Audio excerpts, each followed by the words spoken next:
Assalamu alaikum viewers.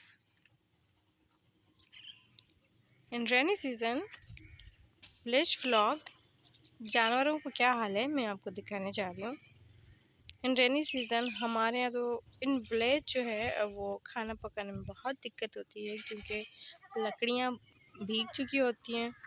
अगर बारिश नहीं भी हो तब भी हवस की वजह से वो भीगी रहती हैं, नहीं सूख पाती, और भीगी लकड़ियों से आग नहीं जल पाती। यहाँ गैस का सिस्टम नहीं है, लेकिन कोई बात नहीं, लकड़ियों पे भी खाना बहुत मज़े का बनता है। लेकिन रेनी सीज़न में बहुत दिक्कत होती है, और इसी तरह से जानवरों को भी बहुत दिक्कत होती है। उनकी तबीयत ख़राब हो जाती है, वो खाना नहीं खा पाते, घास नहीं खा पाते। जैसे इनको घास मिली तो है लेकिन खा नहीं रहे, और ये बार बार सबसे लड़ रहा है, नहीं लड़ रही है, ये बकरी है लेकिन सबसे लड़ रही है। अपनी घास खाओ ना बेटा, नहीं चिल्लाओ, नहीं चिल्लाओ, नहीं चिल्लाओ। और वो जो है ना, ये घास खराब हो गई है, इतनी सारी घास खराब हो गई, ये घास खराब हो गई है, और ये भी खा रहे हैं इधर। ये छोटा सा इधर खा रहा है, ये छोटा सा इधर खा रहा है।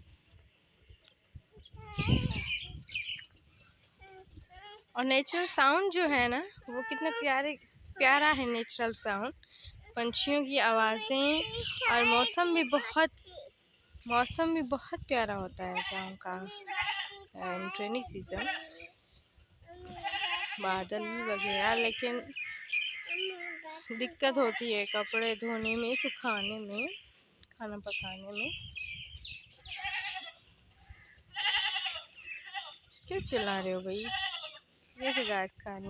मेरी तरफ देखो बकरी, इधर देखो। ये बरसात के दिनों में पंछियों को खाना देना मत भूलें, क्योंकि पंछियों का खाना भीग जाता है और वो खाना नहीं ढूंढ सकते।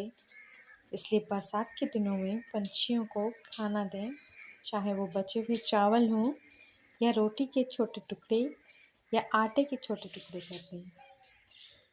इस तरह से पंछी खुश होते हैं और आपको दुआ देते हैं।